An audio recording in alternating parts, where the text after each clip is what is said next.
Друзі, добрий вечір. Нарешті Вітрила вітають вас не тільки як ком'юніті, а як і Феррайн. І сьогодні ми вперше зустрічаємось після того, як у нас зареєстрований Феррайн з'явився. На честь цього у нас щось так класно співпало, що у нас стартує марафон зустрічей офлайн в Ганновері. Щотижня, щонеділі ми стартуємо з 21 вересня, з самого ранку і до самого вечора в центрі Ганновера, зупинка Штейндорф, хто знає, це буквально 2 хвилини там пішки від вокзалу. І ми стартуємо з дитячими і дорослими заходами, з асортиментом буквально для дітей будь-якого, майже будь-якого віку, для дорослих і для людей поважного віку також у нас будуть проекти. Зараз ми хочемо з вами ближче трошки познайомитись, розказати про наші проекти, що саме у нас заплановано, що буде проходити, як воно буде проходити. Якщо у вас є питання, ви можете нам поставити свої питання, або тут в Google Meet писати, або писати на YouTube. Ми також будемо з YouTube моніторити питання і передавати їх спікерам.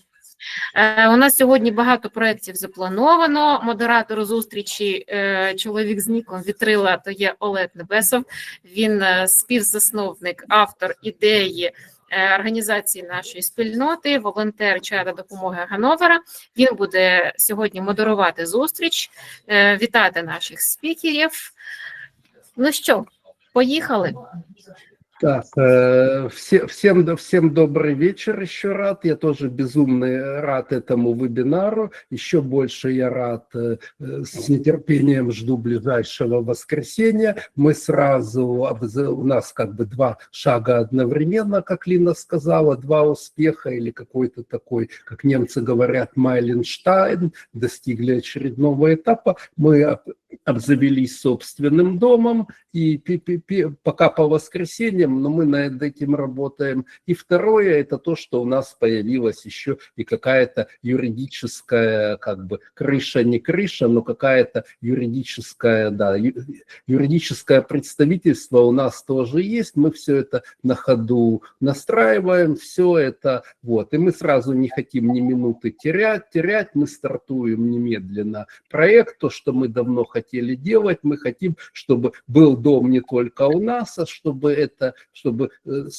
дом стал домом для всех украинцев Ганновера, чтобы находили у себя все самое интересное для себя, для детей, полезное, чему-то подучиться, с кем-то встретиться, завести знакомства, клубы по интересам и так далее и тому подобное. Дайте нам просто немножко времени, еще немножко пофантазировать и включить креатив, и будет много чего. Ну и можно даже помощь зала попросить. Если у вас что-то есть интересное и креативное, то тоже приходите, делитесь. Я думаю, мы любую идею классную с удовольствием поддержим. Единственное, должен я не согласиться с Линой, которая сказала, что мы стартуем марафон. С этим я категорически не согласен. Марафон – это штука короткая, там через пару часов пробежался, но когда-то ты добежал, остановился, а некоторые падали и умирали.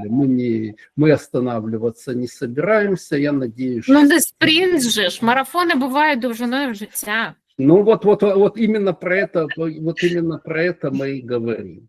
Все. Ну, а 21 числа мы стартуем. Стартуем мы в 9:30 утра с детских мероприятий. И я хочу представить нашего основного забойщика, нашего, скажем, Таню Дворник, Татьяна Дворник.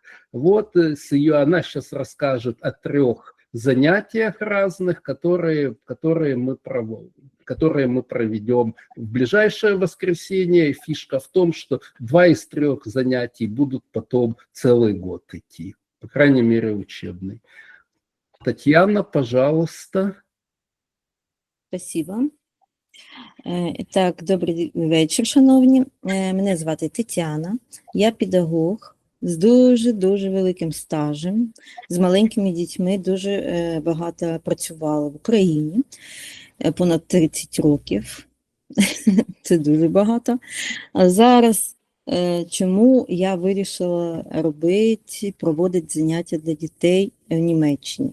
Бо моя головна мета, щоб допомогти дітям інтегруватися, щоб вони могли навчатися вільніше, говорити своєю мовою, не забувати свою мову. Бо при інтеграції білінгви, на жаль, мають таку способність забувати рідну мову. Да? Тому, щоб вона не забувалася, я хочу, щоб вони розвивалися. У мене буде 3 проекти, а 2 проекти я буду проводити цілий рік учбовий. Тому це буде навчання,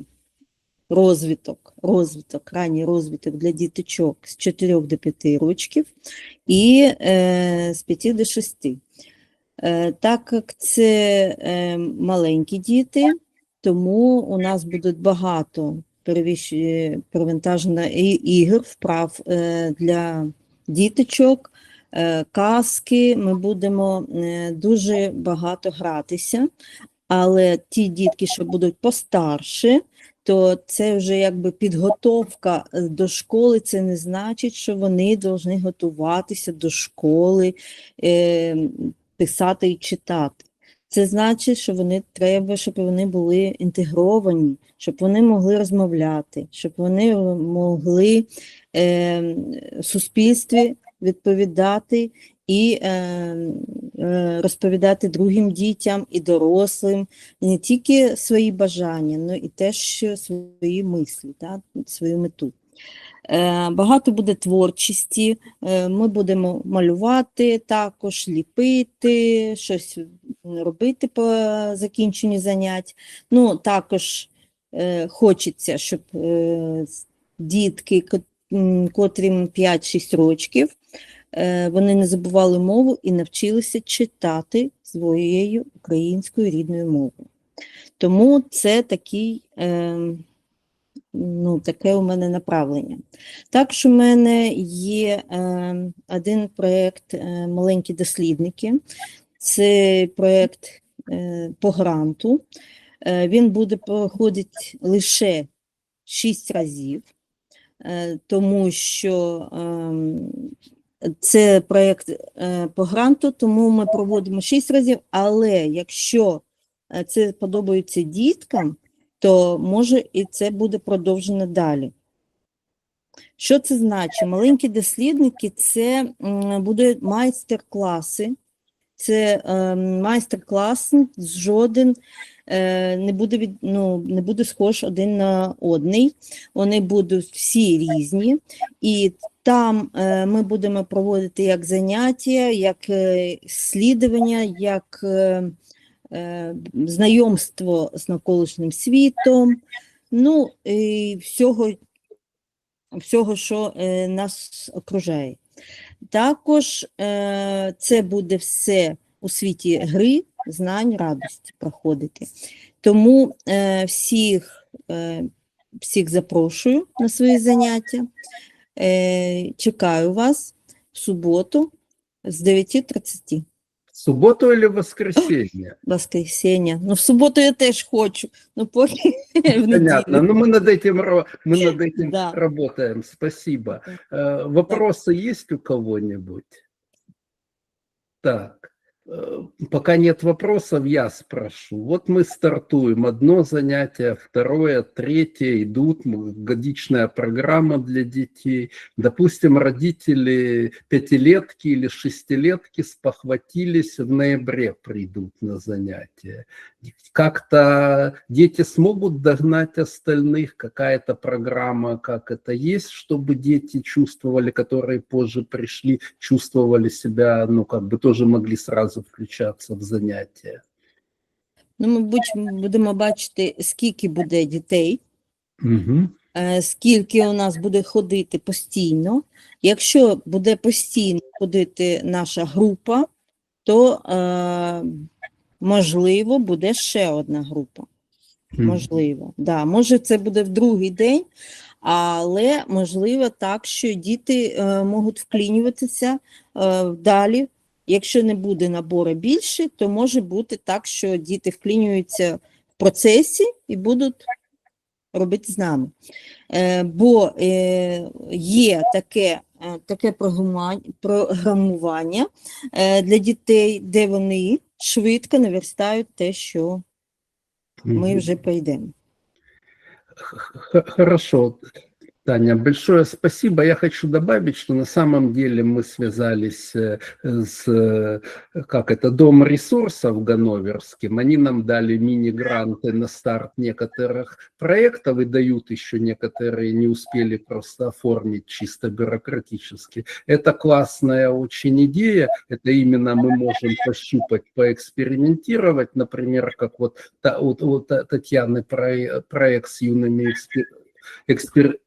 экспериментаторами. И тогда, если мы увидим, что есть спрос, детям интересно, они хотят дальше, мы подумаем, как будет дальше. Возможно, это будет без какого-то там на пару копеек дороже, потому что, у нас два источника всего финансирования, это либо вот так вот какие-то мелкие гранты, если еще, когда они будут, либо второе, это то, что, пожертвование или то, что сами родители могут заплатить. Пока так, то есть никакого, мы пытаемся работать на самоокупаемости.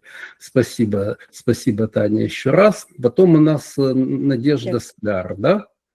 Так, мене чути? Да. Доброго дня, шановна громада.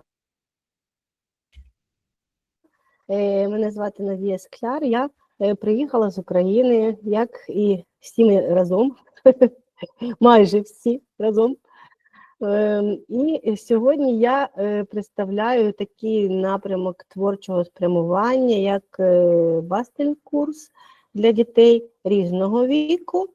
І, можливо, щоб сплануємо для дорослих таку програму, оскільки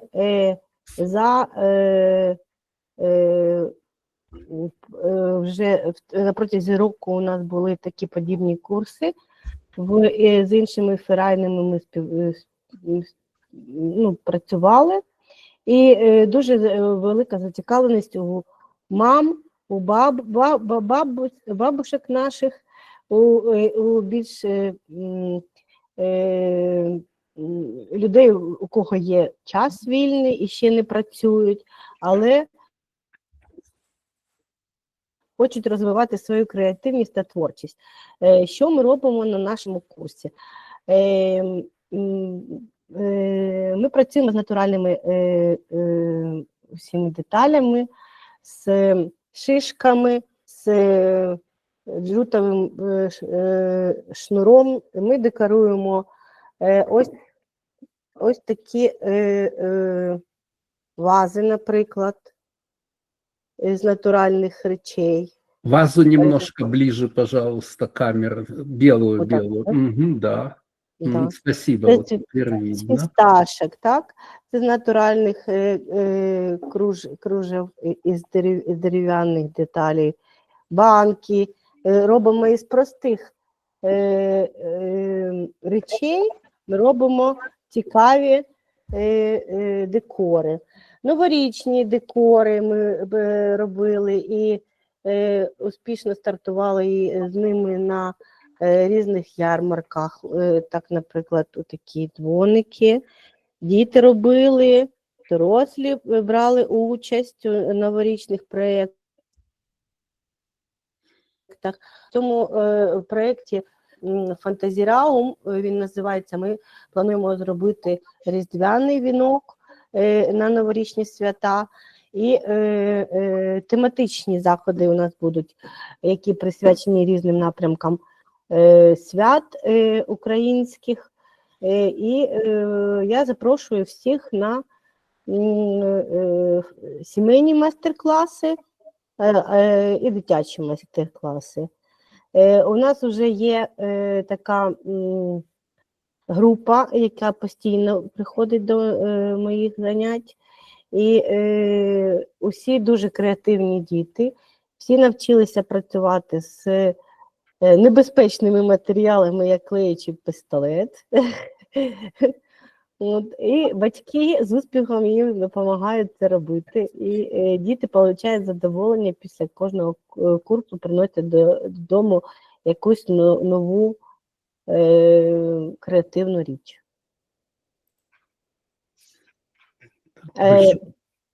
Я ще не сказала, забула сказати про себе трошки, вибачте.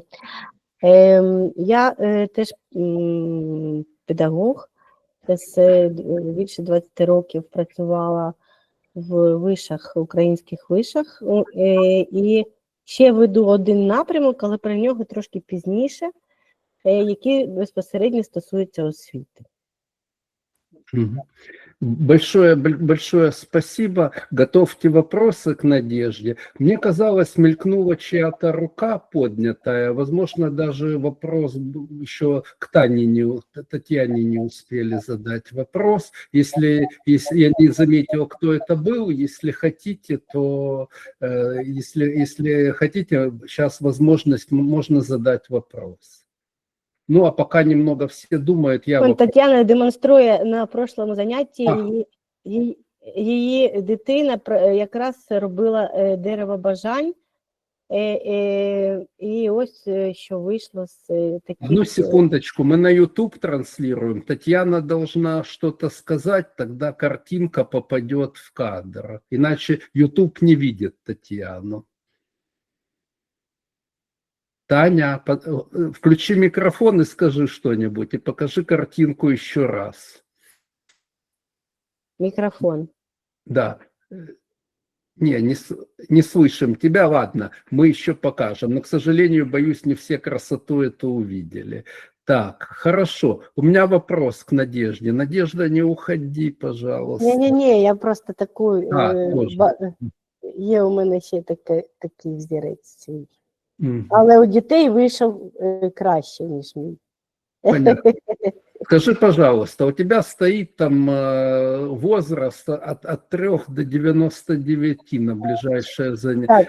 До 14, извини, пожалуйста. Но то, что там малявки с родителями, это понятно. Родители как-то справятся, помогут. Вот, допустим, берем 6-летку и 14-летнего. У них же как-то разные навыки, разные умения, разные интересы. Как-то они могут параллельно двигаться? Так, вони можуть паралельно працювати.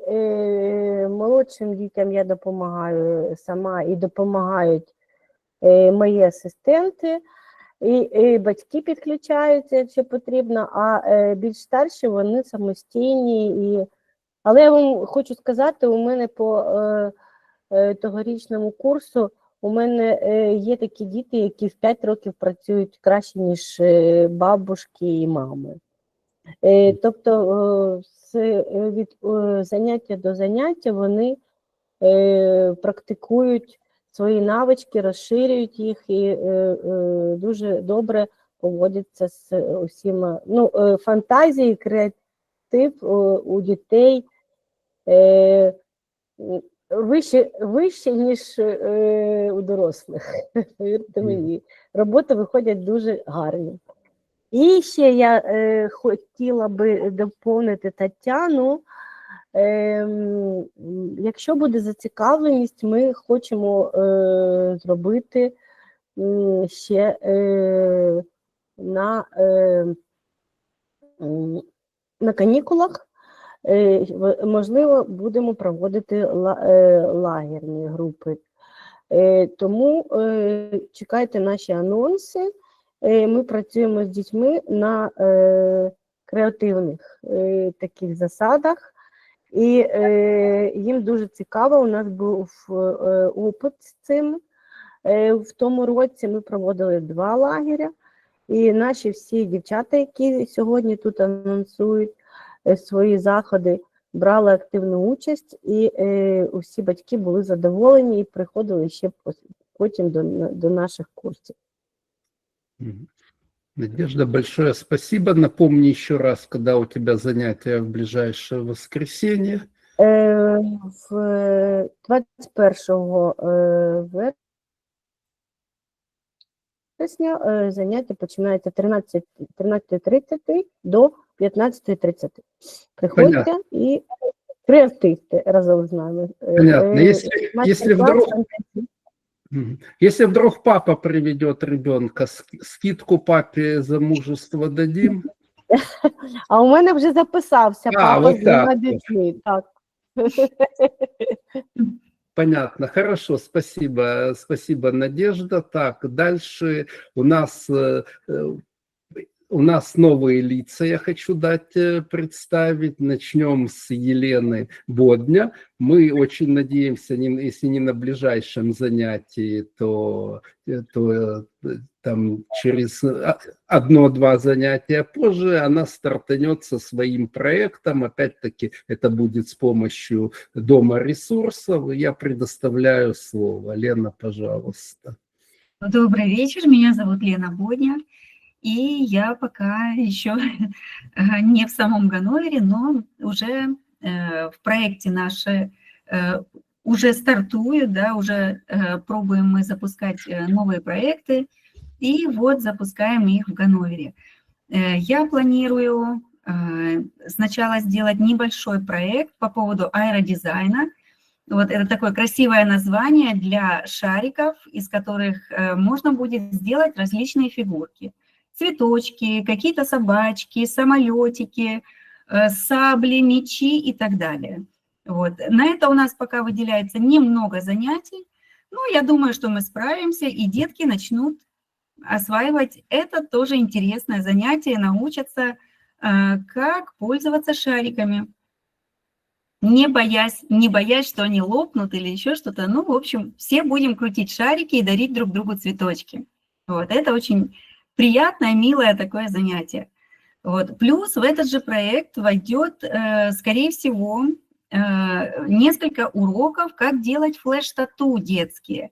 То есть это тоже поучу деток, как безопасно делать себе украшения на ручках, чтобы они блестели, украшали для различных танцев, для различных каких-то, может быть, вечеринок там и так далее. То есть это такое, что можно маленьким деткам делать самим себе украшения. Вот. Также немножко поучу деток делать аквагримы. Вот что-нибудь такое, что для них интересное. Будем рисовать паутинки, паучков, цветочки, бабочки. Все это на лицах и на шейках, на лицах. В общем, будем смотреть, что деткам будет интересно. Я думаю, что им понравится.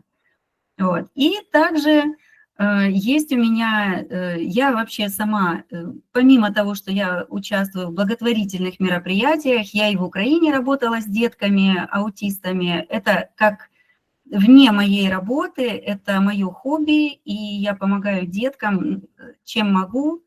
Работала с детками тоже, которые нуждались в слуховых аппаратах, и состояла в таких ферайнах тоже в Украине.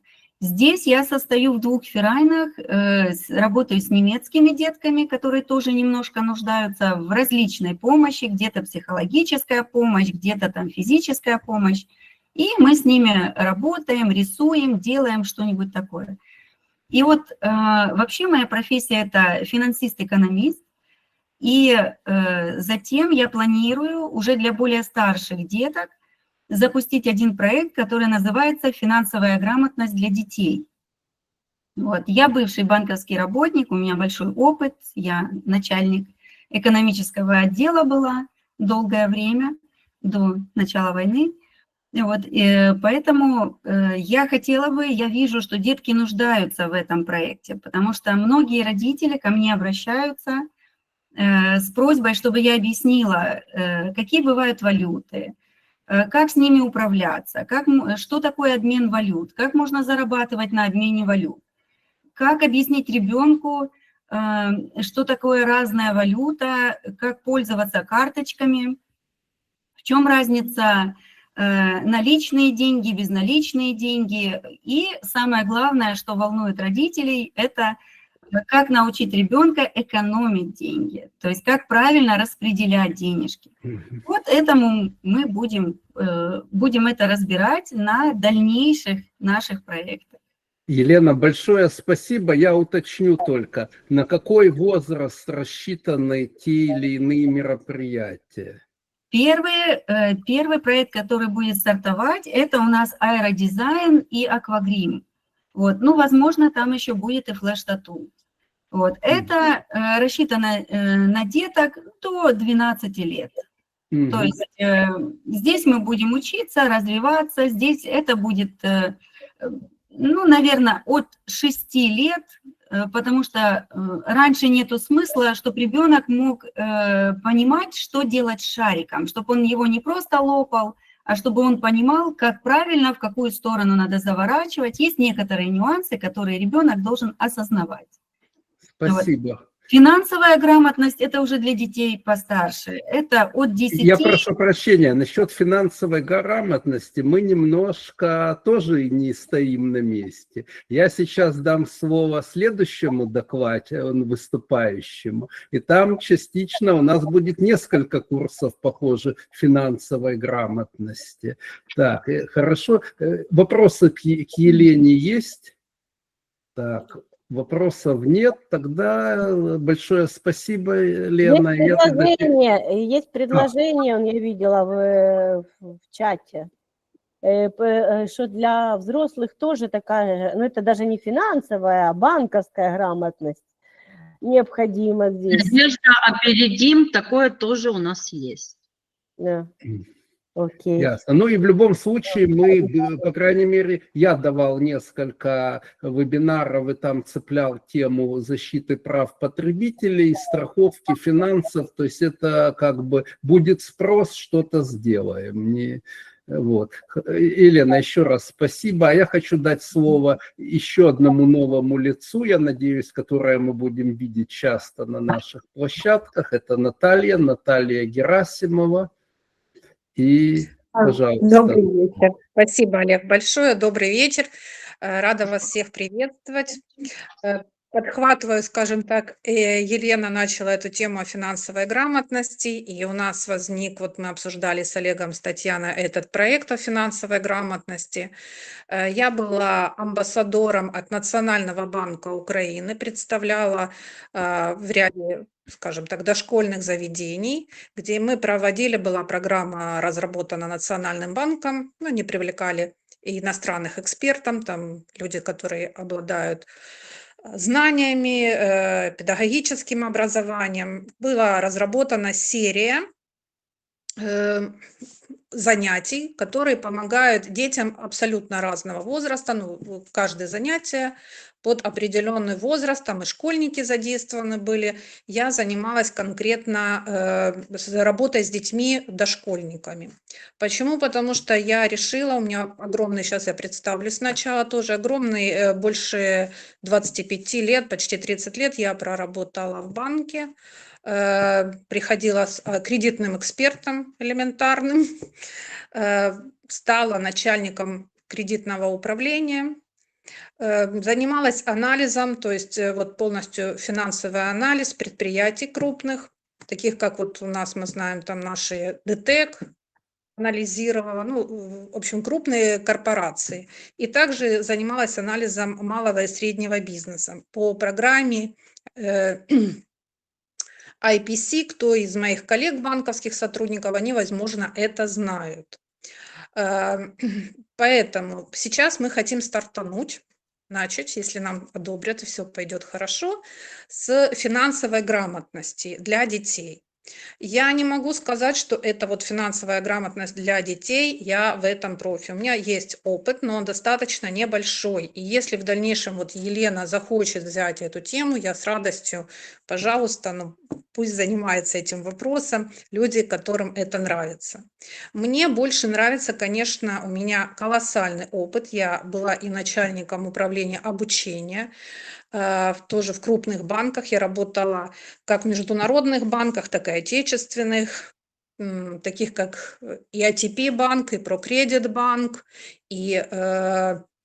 Наталья, я прошу прощения, вы сейчас распугаете детей. Мы сейчас мы сейчас про детей, мы про детей. Взрослым будет... Хорошо. Я прошу прощения, извините, но Я родители просто, Елена, испугают. так хорошо начала рассказывать про Да, детей. вот что. Мы немножко попытаемся, я как модератор Да, вынужден давайте. следить как бы за этим. Вот. Вопросы. После вашего курса дети начнут экономить деньги или будут вытягивать из родителей еще больше? Скажем, это в основном курсы, они более образовательно-развлекательного контента, будем так говорить. Это больше детей знакомит, что такое деньги, что такое там, национальный банк, какие-то основы, они там играют, очень много сказок, очень много игр. То есть это на категорию, опять же, я говорю, дошкольников.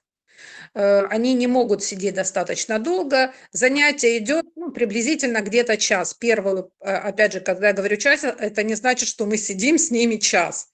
Мы сначала там поговорили, потанцевали, поигрались, почитали сказку, потом там хоровод поводили, потом сели, делаем какие-то поделки, какие-то там конкретно есть, да, то, что мы с ними делаем, разбираем и смотрим мультик. То есть общая продолжительность составляет около часа. И таких занятий от 8 до 10 занятий. Хорошо. Это такая вот программа, которую я могу предложить. И в дальнейшем я вот опять же по поводу финансовой грамотности для взрослых, вот здесь более, скажем так, это серия больших крупных занятий, когда люди приходят, не имея никакого, скажем так, опыта и знаний, и мы учимся, начиная с элементарного там понимания, что такое баланс, вообще, что такое учет прибыли и убытков, да, учимся анализировать и составлять, и, скажем так, проектировать свой бизнес. Кому это будет полезно? Как школьникам, которые Так, я хотят... прошу прощения, Наталья, я вам дам еще потом слово, если хотите. Но Хорошо, да, сейчас у нас дети. Так, Татьяна пыталась поднять руку. Вопрос был? Нет, уже нет. Хорошо, тогда. І у Ані Полікарпової теж була рука.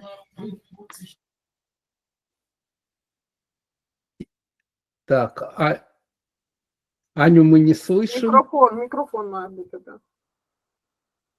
Так, тогда Надя пока. Можно Аня я, да? включает микрофон. Я а Надя. просто хочу как элемент рекламы, возможно, какой-то, но я вам скажу на опыте моих детей, они проходили вот этот вот подобный проект с Приватбанком, вот, и у меня дети не вытаскивают из меня денег.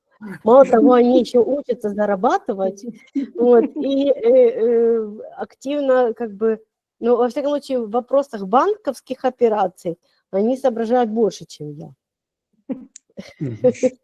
Так, Татьяна так и подняла руку. Да, не могу удержаться, потому что это очень интересная мысль для дальнейшего лагеря прям. Это прям можно сделать какой-то вот на каникулы, какой-то лагерь даже прямо зайдет очень многим детям. И вам очень хорошо будет объединиться даже с Еленой. Вдвойне. Спасибо. Так, Аня еще хотела поднять. На мой вопрос уже ответили. Ага, понятно. Спасибо. Так, в принципе, по детским, ну или по школьным я вижу еще Ирину. Правда, чуть-чуть я знаю ее под другой фамилией. Вот. Или я ошибаюсь? Ірина Почерніна.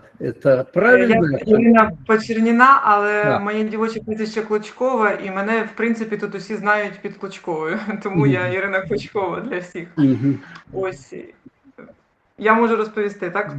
Да, пожалуйста. Я проводжу творчі креативні заняття для молоді, і мені дуже відгукується, що сказала Надія, що діти і молодь, вони дуже креативні, це справді, з ними дуже цікаво. Значить, заняття построєні таким чином, щоб діти могли, молодь, в мене діти, могли розвивати свою креативність. Ми виконуємо різні творчі завдання, завдання на креативність, важкі завдання, які вони починають думати, креативно мислити, що дуже важливо в цьому житті, тому що якщо ти не креативний, ти нікому не цікавий. Це правда. Зараз в сучасному світі дуже людина має встигати за всім і бути насправді цікавим, тоді буде і на ринку праці якийсь сенс у цьому всьому. Ось вона буде цікава. Ми робимо творчі заняття, ці завдання. Ми робимо, що ми ще робимо? Ми розглядаємо мистецтво, різні світові картини, різні світових художників, дуже багато всяких біографій відомих людей.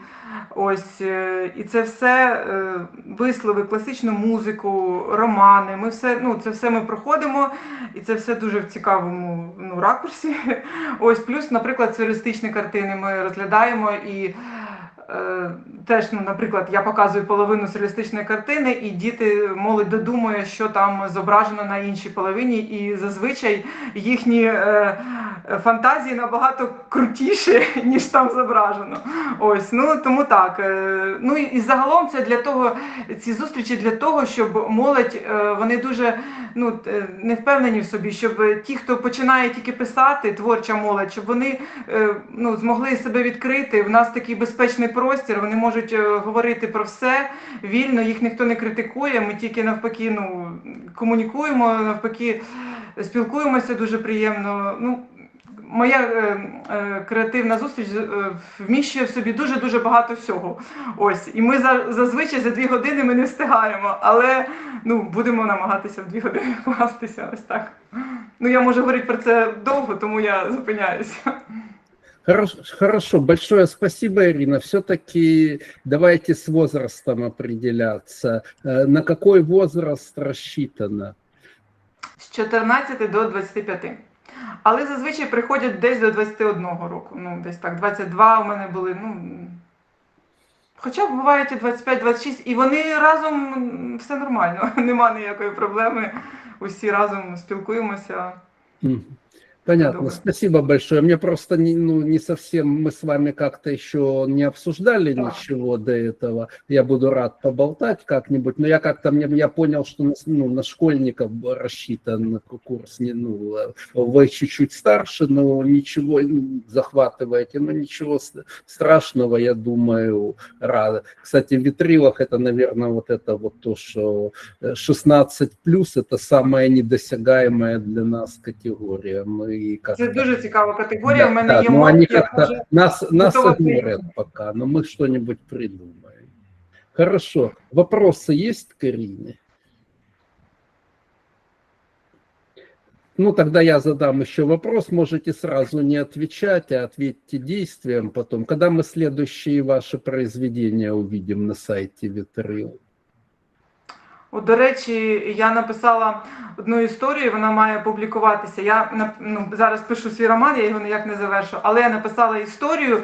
Це якби коротко цей роман, тому що мене включають у збірка історій про війну Жінкіну написали, в кожного своя історія. І я теж написала свою маленьку історію, але я не знаю, мабуть, до публікації я не можу її видно показати. В общем, родители, берите на заметку, возможно, с вашими детьми будет это самое, заниматься классик современной украинской литературы. Там в чаті було питання. Там, було питання. Да. Ирина, какая цель вашего проекта? Планируете выпустить, я так понимаю, сбор произведений детей, я так понимаю, чтобы они что-то выпустили? Так, ви знаєте, перша, коли я надрукувалася, мені було 18 років, і це була загальна збірка, і вона називалась, до речі, «Вітрила». До речі, вони називалися «Вітрила» у Києві. Це було такий знак мені. Ось, і це справді дуже цікаво, якщо цих дітей, які талановиті, зробити збірку, якщо будуть такі проекти і можливість, я з радістю це зроблю, це дуже-дуже цікаво, але саме основне, мене тоді дуже покромсали мої вірші, дуже критикували критикували. Оце саме найгірше. Я такого не роблю. Тому що це дуже, це погано. Не можна так. Отак прям ні, так не робиться і все. Так не можна. Це тоді вбиває цю творчість. Я дуже довго думала, боже, як же так можна жити. Тому так, дуже цікава ідея, і мені дуже це хочеться зробити. Надежда, пожалуйста. Ірина, я можу допомогти вам з цим проєктом. Я теж публікуюся, але у мене научні публікації, але у мене є дуже гарний редактор. Магнолія 2006, львівська редакція, дуже гарно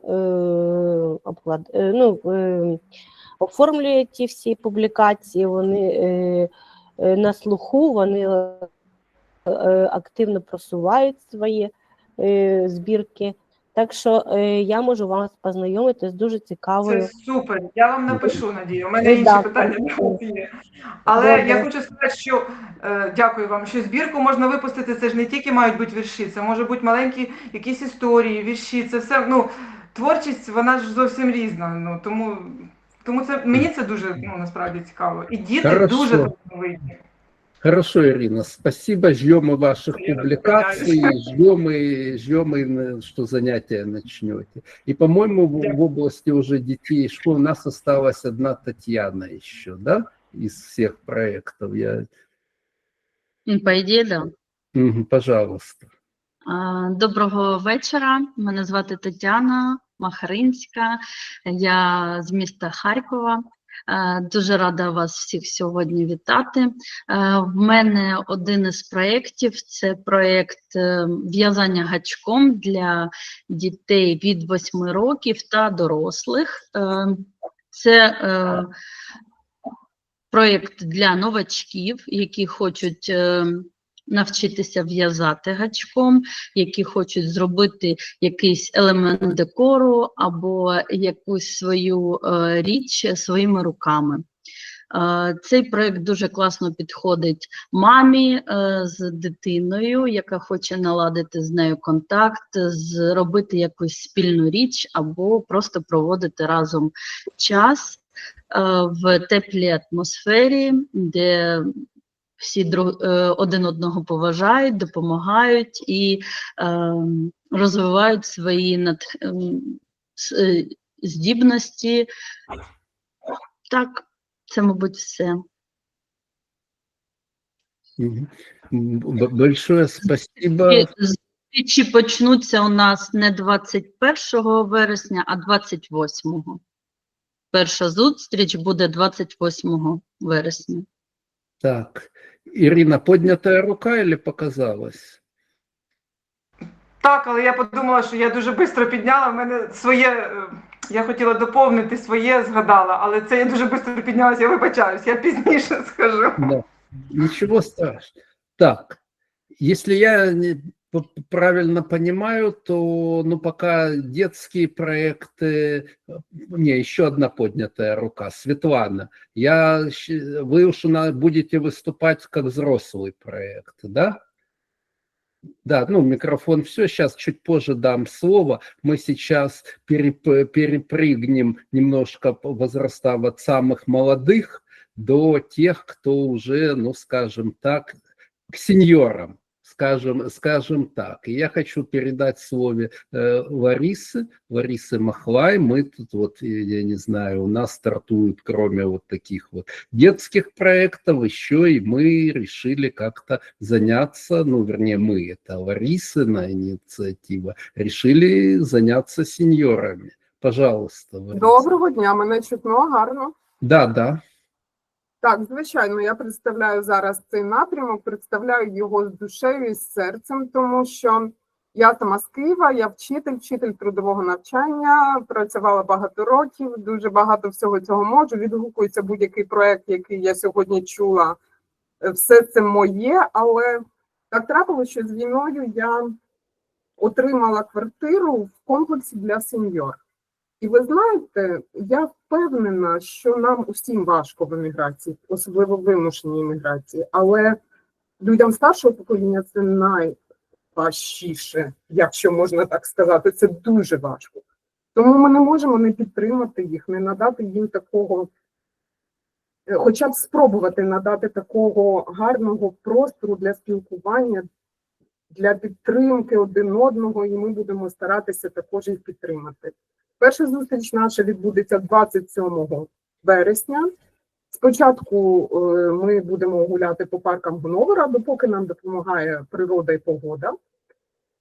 Це будуть такі невеличкі активності, ми зможемо там один одного вище пізнати. І насправді, ось про ті креативності, які говорила кожна з вас, я впевнена, що люди старшого покоління, вони ще більше креативні. І ми побачимо, можливо, навіть ми щось, тоді, коли вже погода нам не буде дозволяти гуляти парками, і ми зустрінемось десь в приміщенні і зможемо там робити будь-що. Ми подолаємо будь-які бар'єри. Я в цьому дуже впевнена. Тому, будь ласка, приходьте до нас, підтримуйте один одного, підтримуйте нас, діліться своїм досвідом, ви дуже класні всі, і нам так не вистачає, багатьом з нас не вистачає цього живого спілкування з людьми старшого покоління. Ось все, що я хотіла сказати. Дякую. Большое спасибо, Лариса. У меня, две просьбы, это скорее даже не к тебе, а ко всем. Мы еще этот проект, чтобы людей не путать, особо не анонсировать, потому что это старт 27 числа только. И самое главное, что это не воскресенье, а это суббота. А то все привыкли, воскресный клуб, так как дело происходит на свежем воздухе, то Ларисе удобнее в субботу и отлично. Я хочу обратить внимание, что сеньоры у нас, к сожалению, не всегда дружат с интернетом. И может так получиться, что вся эта информация до них, сами они ее не обнаружат. Поэтому, если в вашем окружении есть люди, которым потенциально интересно, может быть интересна компания Ларисы, пожалуйста, дайте им как-то, подсветите им эту информацию. Дякую, Олег. Да, це важливо, тому що я навіть коли буду анонсувати, я буду надавати свої контакти в WhatsApp, тому що насправді через Google, наприклад, реєстрування навряд чи люди старшого покоління з цим зможуть впоратись. Тому допомагайте, приводьте, показуйте, давайте номер телефону. Вже є перші зацікавлені, мені це надзвичайно приємно. Я сподіваюся, що коло наше добре коло буде великим. Дякую. Хорошо, большое спасибо. Так, Аня Поликарпова, ты будешь добавлять что-то? Да, я могу только дополнить, если все с сеньорами пойдет гладко, им будет интересно с Ларисой, я могу и помочь в этом, и организовать для них более уже, для сеньоров, которые готовы не только ходить, но и, допустим, во что-то поиграть, такое как в активные игры типа питанка. Я могу предложить это организовать в парке. Анонс, я думаю, мы сделаем после того, как первый раз они соберутся с Ларисой. Я помогу сделать Ларисе анонс на первый раз, а Лариса поможет сделать мне на второй. Мы будем працювати разом, Аню, звичайно. Не только, так. Ну, насчет того, кто я такая, мне уже сказали, что меня зовут Анна, я детский фельдшер, работаю с детьми с особенностями, и, в принципе, дети с особенностями недалеко от стариков, недалеко от сеньоров, с которыми, я думаю, мы тоже поладим, потому что с детьми мы ладим очень хорошо. Так что поддержка, да, необходима поддержка, необходимо их отвлечь от новостей, которые они держат очень долго в своих головах. Нужно доказать, что они не старые, что они могут еще ходить, чем-то увлекаться и пусть даже влюбляться. Здесь, в Германии, можно даже жениться в 80 лет. Ну, может быть, что-то их увлечет. Я надеюсь на это. Хорошо, Аня. Лариса, большое спасибо обеим. Ну что, переходим теперь, к самому такому, как это сказать, когда мы еще молоды, но уже взрослые, полны сил к этому. Наверное, начнем, ну, скажем так, давайте, наверное, у нас вот еще одно новое лицо, Светлана. Фамилию я только прочитаю. Сварчевска, да, потому что я как бы по имени только знаком, вот, пожалуйста, я даю вам слово и... Добрий вечір, мене чути? Да, отлично. Чудово. Добрий вечір всім учасникам конференції. Я хочу представити один творчий проєкт, а саме валяння з вовни. Чому саме я обрала валяння з вовни? Тому що це природний, теплий, живий матеріал, який дуже легкий в обробці, який дозволяє створити різні форми, не лише там якісь дрібні маленькі прикраси, але й великі деталі інтер'єру. Крім того, як я помітила, вироби з вовни є дуже індивідуальні, оскільки неможливо повторити однакову форму, однаковий відтінок, тому учасники мого проєкту будуть творцями, які будуть втілювати в цей виріб свою душу. Кожен виріб має відтінок характеру людини. І також я вважаю, що виготовлення таких дрібничок з вовни, він допомагає зняти стрес. Його використовують часто в арт-терапії. І я думаю, що він дозволяє зосередитися краще. Як для мене, це один з засобів для релаксу. Я підготувала кілька виробів. Мій проєкт перебуває зараз на стадії ще реєстрації, але, звичайно, можна цей проєкт реалізовувати як для дітей, так і для дорослих, але я обрала групу вікову від 16 років, оскільки один проєкт, майстер-клас триває переважно 2-3 години, це мінімум. Наприклад, щоб виготовити ось таку якусь брошку, треба десь 3 години добрих. Если можно, извините, чуть ближе к камере поднесите ее, чтобы... Отлично, отлично. С другой стороны, она такая же или... Ага, там просто. Це брошка, наприклад. Також можна виготовляти різні жіночі прикраси. Ось такого Это плану. совсем близко, чуть дальше. Так. Можна виготовляти, я думаю, ми почнемо з якихось таких нескладних речей, нескладних виробів, щоб людина звикла, тому що це робота з голкою, це травматичний вид творчості, але він приносить дуже багато задоволення, і це виріб, який можна повсякденно носити, спостерігати, дивитися, це можуть бути різні вироби. Можна, наприклад, в кінець я запланувала собі спробувати не лише сухий вид валяння вовни, але й мокрий вид. Можливо, ми будемо готувати ось такі якісь квіти з мокрого виду. Тому, якщо є бажаючі, звичайно, приєднуйтесь. Ну, судя по количеству лайков, я чувствую, витрила наши воспользуются, служебным положением и займут все места. Не факт, что чужим, не чужим, для нас никто не чужой, но для людей, которые не в витрилах, и мест может у вас не оказаться. Так что с нетерпением ждем тогда первого занятия. Да, цей проект буде трішки, мабуть, фінансово затратний, тому що вовна коштує недешево, і тому чекаємо на підтвердження від вітрил, скажімо так. Понятно, хорошо, большое спасибо. Вопросы есть к Светлане? Так, вопросов нет. Хорошо, давайте уже еще, я так понимаю, немножко близкая тема, это наш женский клуб. Кто расскажет? Татьяна? Так, я. Знову ж, це Тетяна Махаринська. Я хочу представити ще один проєкт. Це проєкт «Жіночий клуб Вітрила». Він буде не тільки як проєкт, який фінансується за допомогою держави, а також ми включимо туди ще інші зустрічі і арт-терапію, і всяке різне. Не знаю, Марта сьогодні буде представляти свій проєкт чи ні, і надамо їй слово пізніше. По ідеї має. Так, супер, клас. Тоді я продовжу. У нас будуть зустрічі з психологом. Ми будемо розмовляти з жінками про стрес, про вимушену міграцію в країну, де інше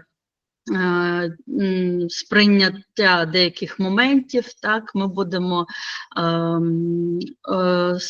скріплювати наше емоціональне благополуччя, будемо будувати жіночу групу, яка буде один одного підтримувати, ми будемо підвищувати відчуття стабільності, будемо використовувати різні методи різні методи, і будемо зустрічатися ми 6 неділь у нас буде заплановано. Будемо дивитися, які потреби у нас у жінок будуть в цій групі, і вже трішечки більше зможемо потім розказати, які саме методи будемо використовувати по запиту від наших жінок. Так, це по проєкту. Може тоді зразу до Марти переключитися, щоб вона розповіла свої. Марта? Так, всім добрий вечір. Мене звати Марта. Я планую проводити вечори арт-терапії. Це буде малювання руками в стилі Ван Гога, наприклад. Тому що руками, в принципі, це і вийде. Ми будемо вивільняти наші негативні емоції на холст, і потім з цього всього, це всі негативні емоції перетворювати в щось кольорове, красиве, буде цікаво. Буду проводити раз в місяць, я думаю. В основному для жіночого клубу, в принципі, це планувалося, але там як піде. В принципі, це все. Хорошо, большое. Я все-таки с ужасом думаю, будет ли потом, как потом квас отмыть от выплеска женских эмоций. Ми застелимося клейонкою. Понятно. Хорошо, ну, с нетерпением тогда ждем первого, как это назвать, мастер-класса. Буде цікаво. Марта сказала, як піде, тому що у неї є чоловіки, які хочуть. Так, у вас фонит, вы рядом находите, вы фоните друг другу. Я вийду. Просто виключи мікрофон, Марто, і не буде фоніти. Я почала говорити, що Марта сказала, як піде, тому що у неї чоловіки є бажаючі прийти на таке малювання. Супер. Будемо розширювати жіночий клуб, інколи відкривати двері і чоловікам. А як вам взагалі така ідея, щоб чоловік, німець, проводив урок арт-терапії, підівчили б німецьку, жінки б гарно провели час. Я думаю, було б непогано. Супер, класна ідея. Это одна идея. Вторая идея. Организуем еще мужской клуб и Марту туда проводить арт-терапию. Я за. Тоже, да, так тоже можно. Марта, в мене потім питання. можемо виставку зробити і зробити аукціон картин. Все. Да. Заробити Вітрилам гроші. Пропоную. Хорошо тогда. Вопросы к Марте есть? Коли плануєте проводити арт-терапію? Ну, не знаю, як там по графіку виходить. Мене втикніть в якісь дні, коли у вас там буде вільний час від жіночого клубу, так, щоб не разом все попадало. В принципі, мені майже завжди виходить, просто щоб Ну, десь, думаю, в другій половині дня, і бажано, щоб були якісь дитячі майстер-класи паралельно, щоб жінки могли спокійно залишити дітей з іншими педагогами і розслабитися, і Ну, у нас, вивільнити свої видишь, емоції, скажімо так. у нас, видишь как, у нас дети в основном в первой половине дня, как-то так. Може бути і в першій, ну, бажано в другій, але Мгм. не принципово, я думаю. Бажано Я по м- закінченню вже в кінці десь всіх майстер-класів. Я Давайте. можу трошки змістити свій графік на неділю, на наступні вихідні. І можемо попробувати отак от з 3 до 5, наприклад. О, супер, взагалі клас. Мгм. Отлично, хорошо, А спасибо. мої зустрічі з психологом будуть проходити у першій половині дня о 10:30, о 10:45. Мгм. Ну, Спасибо обговорити большое. проблеми, ми їх потім Мгм. вивільнимо. Мгм. Хорошо, Супер. большое спасибо. Давайте, если мы уже такие, как бы, ну, я не могу сказать, что это легкие темы, я хочу предоставить слово Николаю. Пока он включает микрофон, я 2 слова скажу, что мы не только свои проекты делаем, но мы еще пытаемся хорошие проекты, ну, опять-таки, слово «чужие» – это не совсем правильное слово, но, скажем так, но если есть хорошие проекты, то почему не поддержать, почему бы им не пройти под нашей крышей? И вот Николай сейчас представит проект, это... Ну, давайте я ему уже дам слово, пусть он сам все расскажет. Всім добрий день, добрий вечір, певно, що. Мене звати Микола, я родом з Києва, переїхав в Німеччину у 21-му році, за півроку до війни. За освітою, в принципі, я фінансист-економіст, тому привіт всім, хто тут розповідав про банки і так далі, але не банківський економіст, я економіст виробничий. Наразі працюю бухгалтером тут в Німеччині. І що в мене не те, щоб проект, в мене клуб.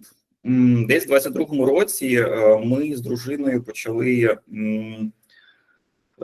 трошки захоплюватись таким хобі, як настільні ігри. І вийшла така ситуація, що війна, і відповідно ми вирішили, що треба зробити щось, де люди зможуть відпочити і якось провести якісно час.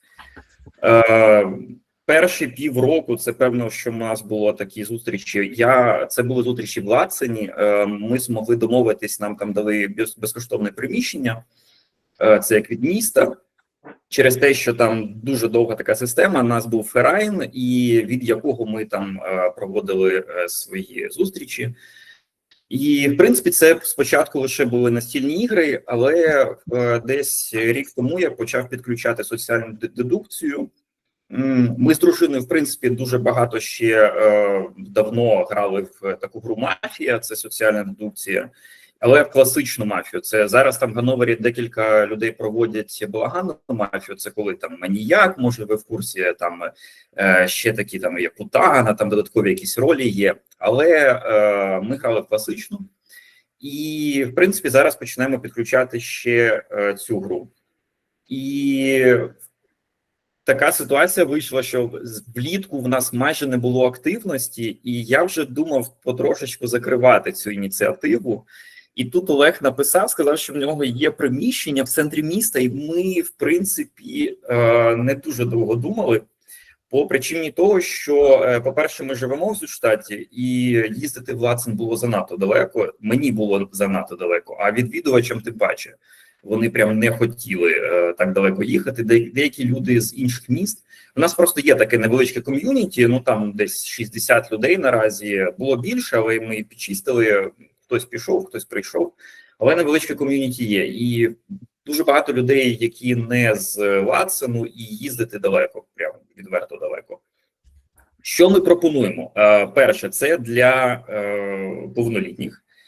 Другий момент – це буде фактично 2 блоки. Перша – соціальна дедукція, ще що я казав, у нас є гра «Мафія», плюс є ще додаткові одна гра. Вона іноземна, це англійська, називається вона Blood on the Clock Tower, це як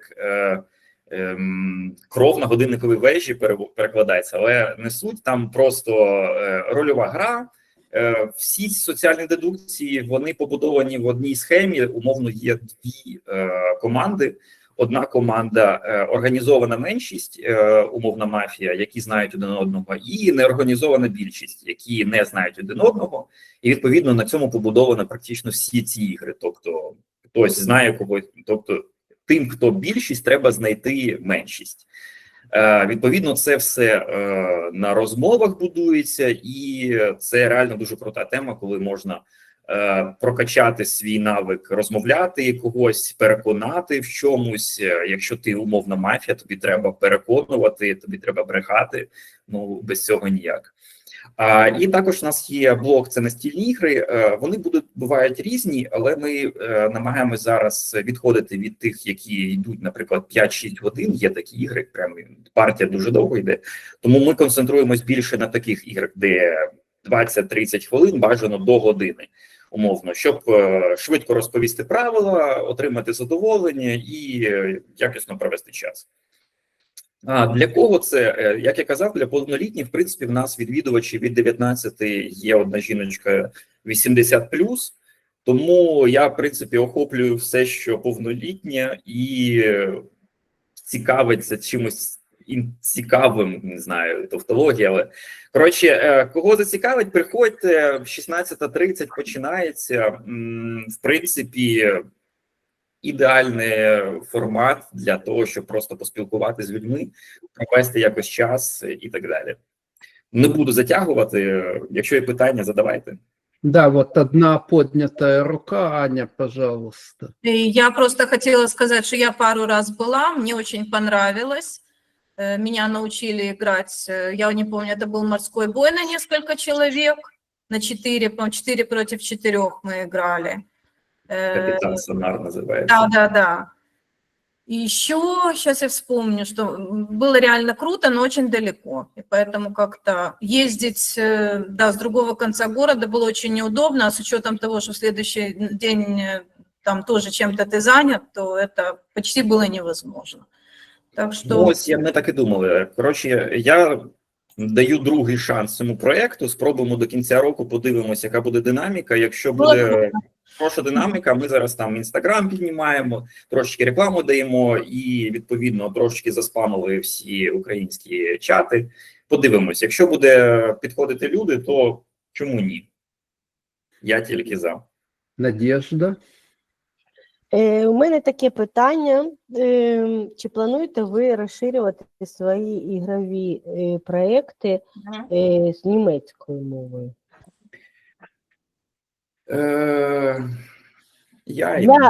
Для прокачки німецької мови, наприклад. Дивіться, для прокачки німецької мови мені потрібні люди, які знають досконало цю німецьку мову. Мовно, в мене дружина тут з 2007 року, вона майже носій. Але чи цікаво їй це? Навряд чи. Вона інженер, непогано заробляє, і це як волонтерська діяльність тільки що. А в нас дитина 1,5 роки, тому дружина точно відпадає. А знаходити, мовно, якогось німця, якому було б це цікаво, ну, в мене є знайомі, спробую, але не думаю, що це буде популярний проєкт. Тому що, в принципі, ігри і німецька мова... Я думаю, що для... Дивіться, це треба спік-клаб робити. Це правильний формат для вивчення німецької мови. Ігри і німецька мова. Я намагався зробити німецький підрозділ. До мене прийшло 2 німці, які просто посиділи такі, щось там подивились і більше не прийшли. І ми, більшість біженців, які тоді були, це був 22-й рік, які не БНМ по-німецьки, і вони подивилися, ці німці, на біженців. Вони, звичайно, дуже співчували, але спілкувати з людьми, які ще дуже погано розмовляють, ну, їм не цікаво. Відповідно, мені потрібен викладач. Але краще, як я казав, спік-клаб робити окремо. Тоді це має сенс. У нас є, наприклад, підлітки, які вже більш-менш досить добре говорять німецькою мовою. І я думаю, що для них можна було б це зробити. Я вам пропоную зустріч 21 числа. Можу принести навіть формат цієї гри У мене є і карточки, і ці ігрові моменти. Якщо Так, ви зацікавлені, просто ви мені пропонуєте те, чим я не займаюсь. Може, ну ви я краще? думаю, що ви можете Це не не- формат. Хорошо, я вмешаю. Это я на самом деле я хотел вопрос задать чуть-чуть другой. Я хотел сказать, в принципе, то есть то, что делается, и когда-никогда на школьников как-то можно перетранслировать. Ну, мы язык оставим за скобками. То есть что-то интересное для детей на базе вашего проекта. Можно что-то придумать или это неинтересно? Ні, ну, умовно, є настільні ігри для дітей. Вони з 6 років. Більшість підлітків, умовно, взагалі більшість нормальних настільних ігор, вони десь з 12 років. Відповідно, цей клас 12-16 або 12-17 можна окремі групи робити. Лише єдине, що бажано робити окремі групи для цих категорій. По причині того, що настільні ігри все ж таки це ігри називаються, але вони важкі. І, відповідно, грати з 25-річним буде дітям дуже важко. Доведеться піддаватись і так далі. Тому можна робити. В мене, в принципі, є настільні ігри з 9-10 років. Якщо буде потреба і зацікавленість, чому ні? Спасибо. У нас 2 поднятые руки. Аня первая стоит. Ну, я просто хотела сказать, что у меня подросток, которому 13 лет, и игры его интересуют очень сильно. Если будет, я даже могу его привлечь в помощь в организации и помочь сама, если найдутся дети. Та допомагати, в принципі, не потрібно. Перше, є ігри, які пояснюються з 5-7 хвилин. Діти можуть просто, тут питання в чому? Діти в цьому віці не можуть довго тримати концентрацію. А такі ігри серйозні, вони потребують 2-2,5 години сидіти і саме концентруватись. Тому ми можемо брати просто якісь неважкі ігри, які, відповідно, там можуть 30-40, максимум 50 хвилин, краще 30-40, і проводити десь 1,5-годинні зустрічі максимум. Подивитись, чи це мені взагалі здається для бази, для старту це вистачить. Ігри в мене є, тому якщо в принципі поговоримо ще на цю тему, зараз запустимо для дорослих і подивимося, якщо так, чому ні. Хорошо, спасибо. І Лариса, ще вопрос? Та я навіть не знаю, чи це питання, це скоріше з власного досвіду. Я була класним керівником в Україні. У мене були дітки в 8 класі, і ми з ними запровадили таку гру в мафію. Ми зустрічалися в кабінеті, коли вже було пізно, зі свічками, все як має бути, тобто по класиці. І коли на першу зустріч вони прийшли такі ще, вагаючися, що це їм там класний керівник придумала знову, бо я така креативна доволі була класний керівник, то після першої нашої гри в мафію вони сказали, ми будемо в неї грати кругом. Ми кудись їхали, ми грали в мафію, і ви знаєте, я думаю, що ви праві, Микола, від 12 років починаючи, ця гра достатньо доступна і дуже цікава для дітей. Для підлітків, скажімо. Ви все ж таки розділяєте мафію і настільні ігри. Мафія класична, наприклад, я дуже великий шанувальник класичної мафії, тому що вона реально важка. Просто вона дуже важка. По-перше, по-друге, вона побудована на емоційному, я б сказав так, протистоянні, і виходить ситуація, що якщо ти граєш з дорослими, дорослі будуть переїжджати дітей просто серйозно. Я бачив, тому треба робити вікові обмеження, десь краще там умовно з 12 до 18 грають окремо повністю. Тому що дорослі можуть просто, будуть неприємні. Досвідченіші, так? Да. Єдине, що на завершення хочу сказати, по фінансовій грамотності тут була купа народу, говорили. Круто, що ви є, круто, що є такі проекти. Я достатньо непоганий спеціаліст по фондовому ринку. Я з 2012 року ще на українській біржі торгував, я приватний інвестор, в принципі, непогано знаюсь на фондових інструментах. Якщо, умовно, збереження на пенсію і так далі, акції, облігації і так далі, якщо буде якісь подібні теми, викликайте, я спіч з задоволенням якийсь дам. як правильно інвестувати в фондовий ринок і що там треба робити. І наразі все. Отлично. Большое спасибо, Николай. Я думал, что это будет что-то отдельное, честно говоря, для взрослых это будет как-то отдельно, но готовьтесь, что мы витрила вас втащим.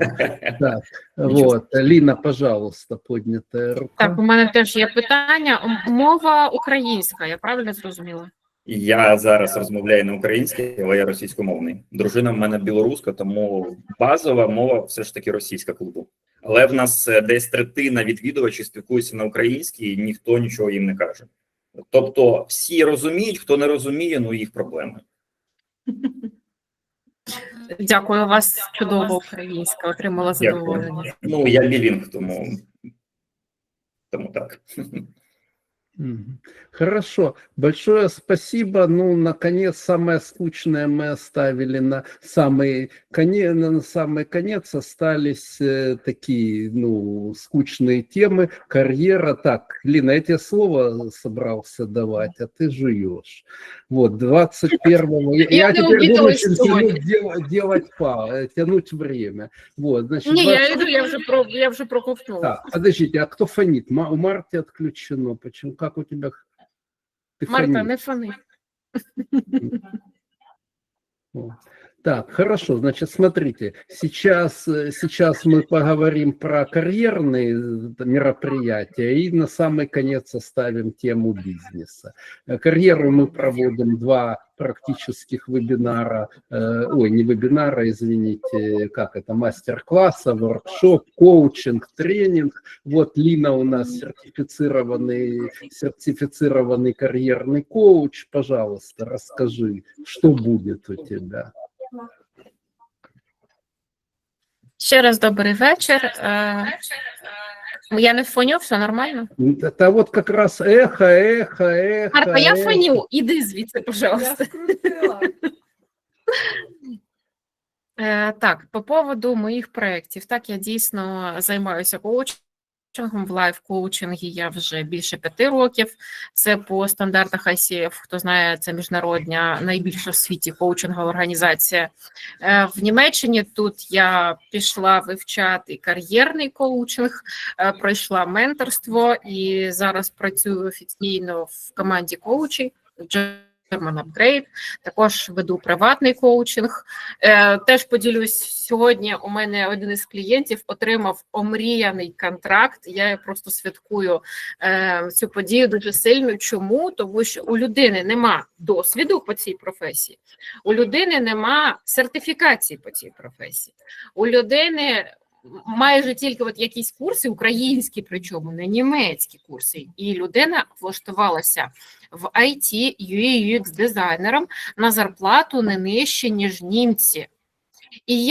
Тобто це можливо, я знаю, як допомогти українцям працевлаштуватися на умовах не гірше, ніж німці. Це не буде легко.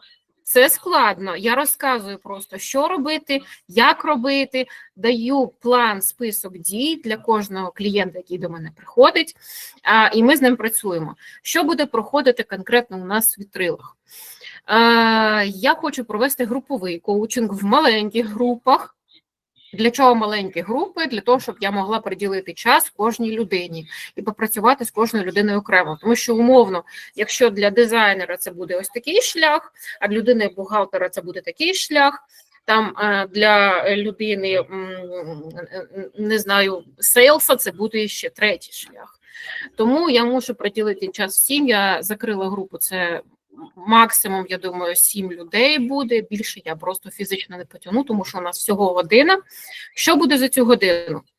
Я розкажу про помилки, які роблять 99,9% українців при пошуку роботи.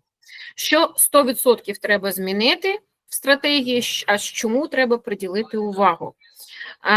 Також в кінці сесії, цієї групової сесії, я надам персональні рекомендації кожній людині. Сподіваюся, що це буде корисно, що ми встигнемо за цю годину зробити максимум. І якщо що, я ще такий бонус, я залишаюсь на зв'язку, я можу перевірити, як ви виконуєте ту стратегію, яку я запропоную, як ви мені йдете, що у вас виходить, що не виходить. Так я коротко можу дати зворотній зв'язок там протягом 15 хвилин. Ось що я можу пообіцяти. З моєї сторони, це така трошки абсолютно волонтерська історія, тому що ціна смішна за такий коучинг 10 євро. Таких цін загалом ніде нема.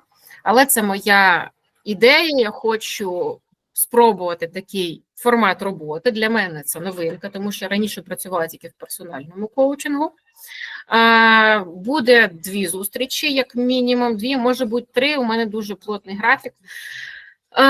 Буде 21 числа зустріч, яка присвячена саме проблемам в пошуку роботи. І ще одна тема, яка буде присвячена наступна зустріч, це Ausbildung, Weiterbildung.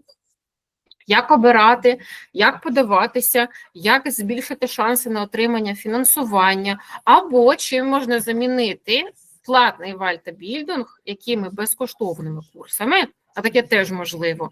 Це, наприклад, той шлях, яким йшов мій клієнт, який сьогодні отримав контракт. Він закінчував безкоштовні курси, які пришвидшили його працевлаштування в Німеччині. Розкажу як, розкажу, де шукати, розкажу, як подаватися, розкажу, як оформлювати документи, все, що встигну за годину, я ваша.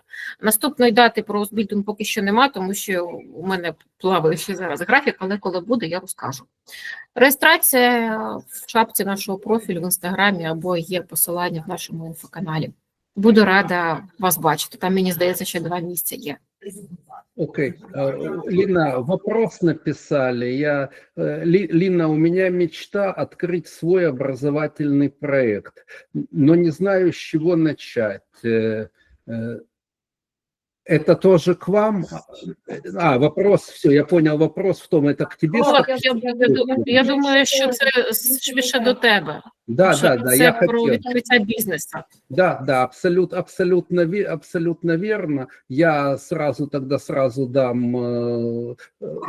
сразу скажу, что у меня будет, если образовательный проект, у нас будет, я запланировал на 28 число, в первой половине дня лекцию. Я приглашаю всех педагогов туда. Значит, лекция еще будет называться, вернее, точного названия нет, но, условно говоря, мы рассмотрим... Олег, а 21 разве числа? Нет, не 25, 28 числа эта лекция будет. Вот. Да, я говорю, 28 числа, еще ни времени нет, ничего, но она обязательно будет. Суть лекции в том, мы рассмотрим все возможные пути и способы заработка для педагогов, дополнительного заработка. Ну, основного это как любой бизнес, пожалуйста, приходите на любую нашу бизнес-лекцию, вебинаров куча, то есть основной бизнес открыть это вообще не проблема. У педагогов, это, наверное, такая самая востребованная профессия, вернее, не востребованная, а профессия, которая дает больше всего возможностей для дополнительного заработка денег и самые льготные возможности. Так что приходите в воскресенье 28 числа в первой половине дня, за часик мы все рассмотрим. Это раз. Так, значит, давайте чтобы у меня чувство долга, это я понял. Я понял, что я задолжал Наде. Мы договорились, что Надя тоже про образовательный проект расскажет. Извини, я забыл, я хотел до карьеры, но извини. Та ні, все нормально. Я думаю, що я продовжу ваші сумісні напрямки з Ліною стосовно кар'єрних пошуків в Німеччині. Я вже казала, досвідчений педагог. За ці 2 роки змогла багато чого тут зрозуміти. Багато таких підводних каменів знайти у освітніх напрямках для нашої молоді. І я думаю, що це всім буде цікаво також, які шляхи освіти ми можемо знайти, куди ми можемо йти, з якими документами ми можемо йти. Також для багатьох фахівців вони зовсім різні, і яким шляхом треба йти вірним, бо не завжди ті рекомендації, які дають нам німецькі спеціалісти, вони актуальні. І це по-перше, по-друге, вони так само помиляються, оскільки ми для них теж нові. Як генерація українців, вони не знають, що з нами робити і які шляхи потрібно обрати. Фінансова підтримка Ausbildung, Weiterbildung, Vorschulung теж буде у нас лекціонні моменти, лекції і семінари. Готуйте свої запитання. І ще окремий буде час, виділений десь у грудні, наприкінці листопада, можливо, на початку грудня. Це стосується тих, хто має тут безпосередньо наших науковців, які мають вищу освіту, які мають вчені звання, що їм робити тут і які шляхи можливі для подальшої роботи або подальшого співпраці безпосередньо з німецькими колегами. Пропоную теж такі моменти. Серія освітніх проєктів до Нового року, якщо будуть попити на подальші відповіді та запитання, я вам раджу слідкувати за нашими анонсами. Хорошо, большое спасибо. Вопросы будут? То есть на самом деле Надя была вторым человеком в Витрилах, который после меня стала проводить вебинары, и к тому времени, по-моему, Надя полгода всего была в Германии, и по той теме, что она рассказывала, как раз альтернативные пути в образовании, то ее познания были намного глубже и шире моих, и я так это, еще без особого языка, я так это слушал, думал, ну, это самое, я понял, какой-то комплекс неполноценности у меня появился, когда я Насправді це не так, але я думаю, що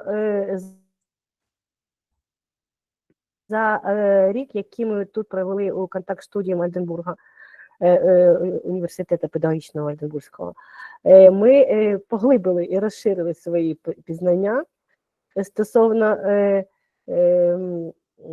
всіх варіантів освіти в Німеччині.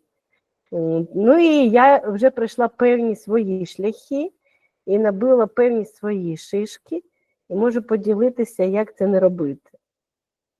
Тому це через практичний опит. Я вже, чесно кажучи, не можу навіть сформувати українською мовою добре. Ну, німецькі слова крутяться, і українська мова, на жаль, уходить. Німецький витісняє українську.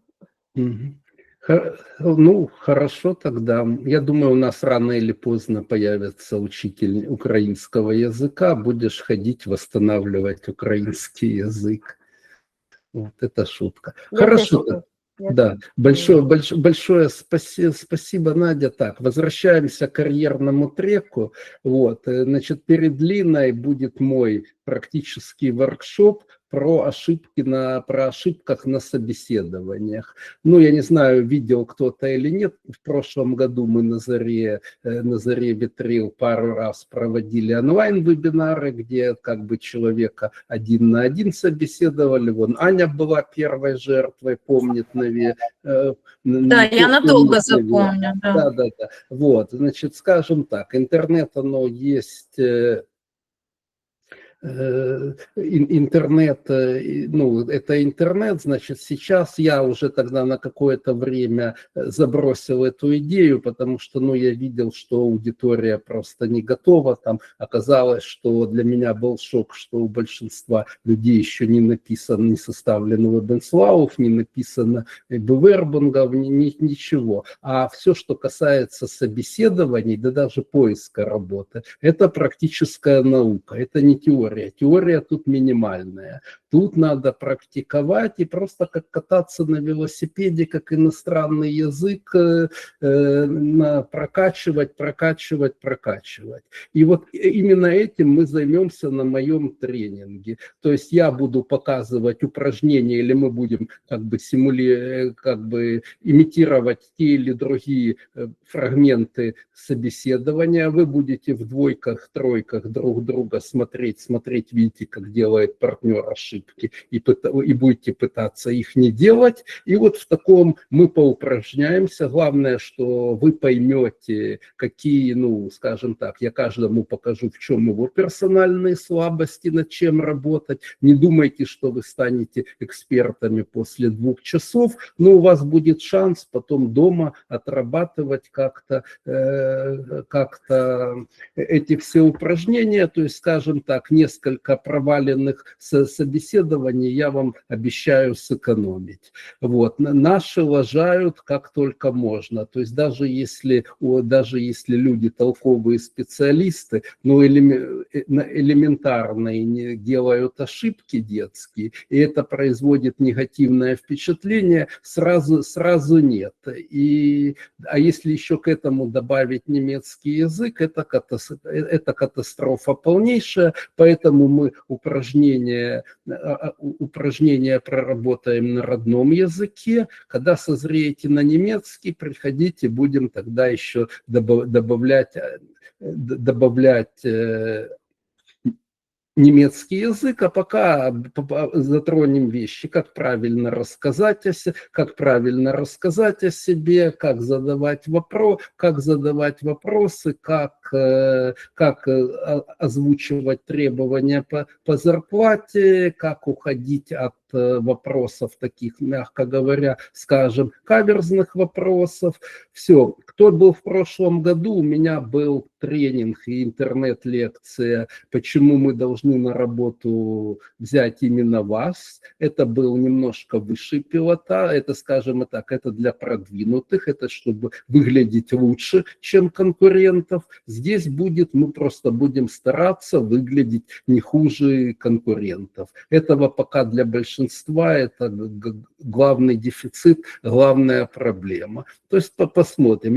Как делать, я приведу свежий пример, как можно ложать на ровном месте.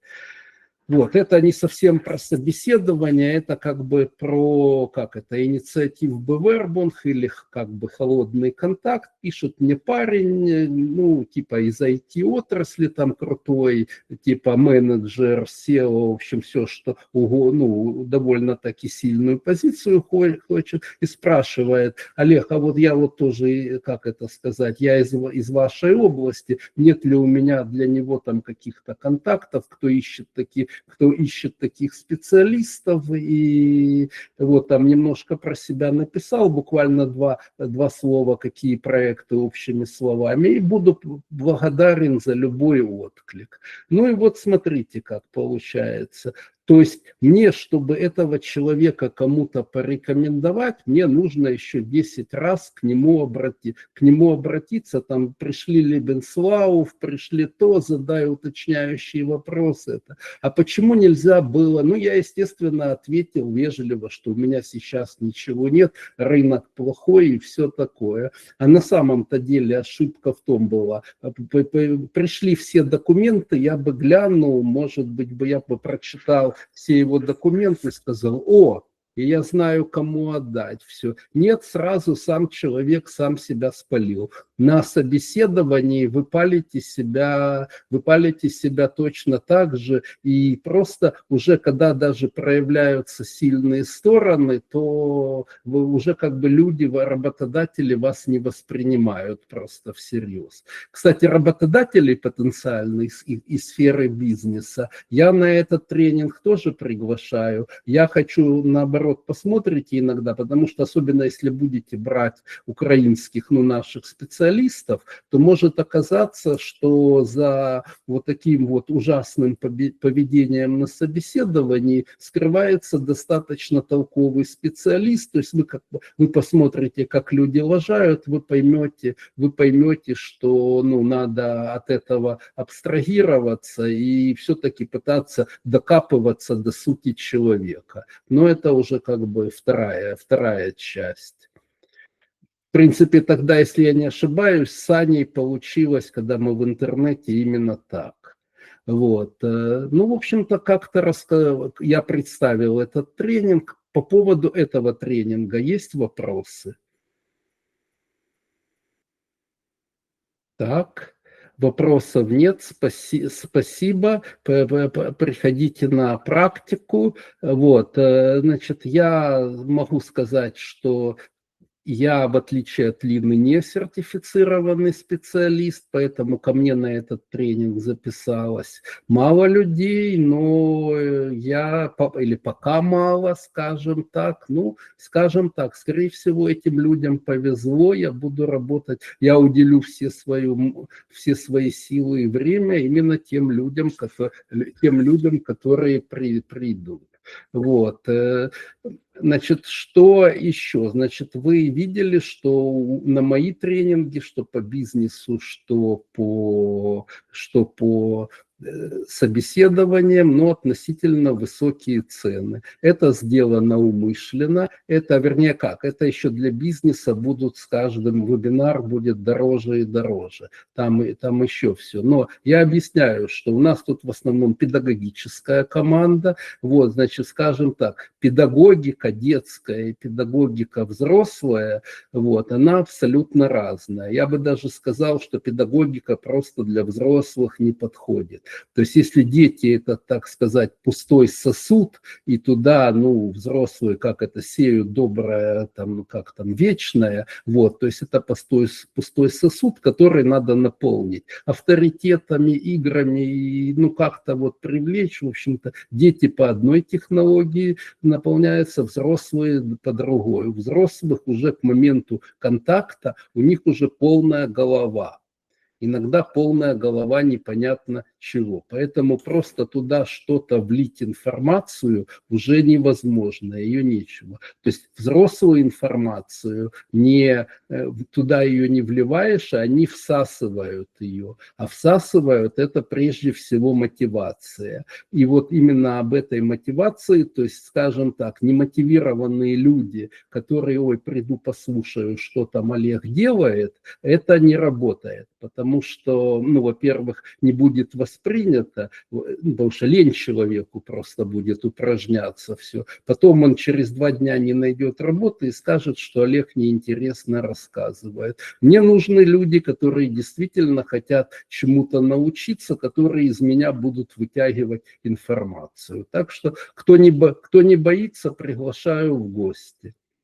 Вот. Кто сомневается, посмотрите там пару собеседований на Ютубе, в которые мы в прошлом году играли. Но, скажем так, то был лайтовый режим, прямо говорю.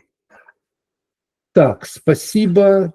Тогда еще будет. Теперь переходим к...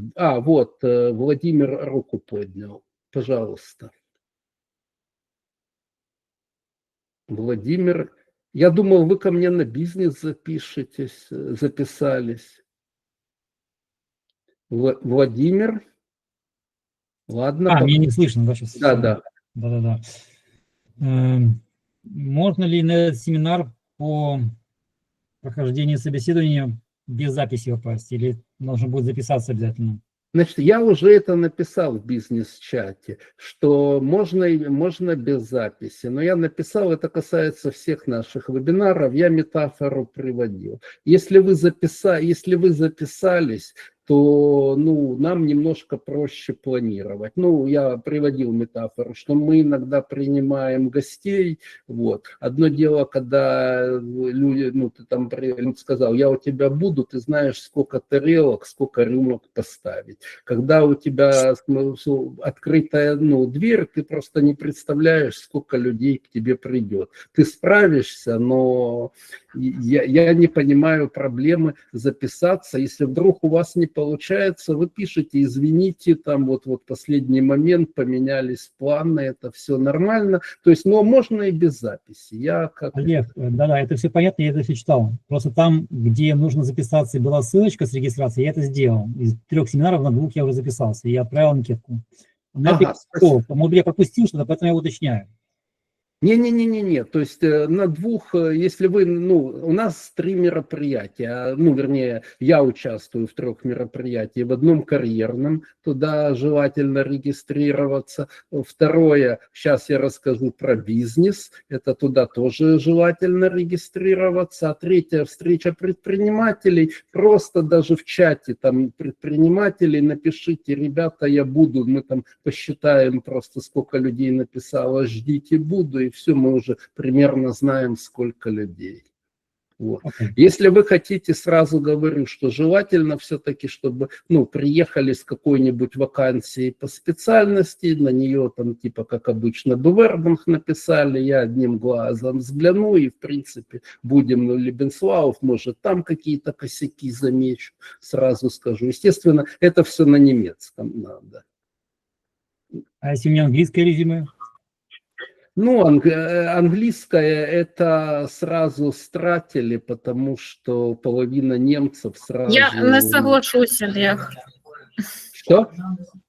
Вот, і начали... Якщо людина розробник, якщо людина шукає роботу в ІТ, то у неї багато шансів працевлаштуватися на англомовну вакансію. Він до мене теж записався, до речі. Да, я записався вже. А вот тут мне интересно, потому что там коллизия. У нас с Линой в одно и то же время. Серьезно? Да, у меня бизнес... Вот так, теж цікаво, як ви додаєте, чи до мене, чи до Олега.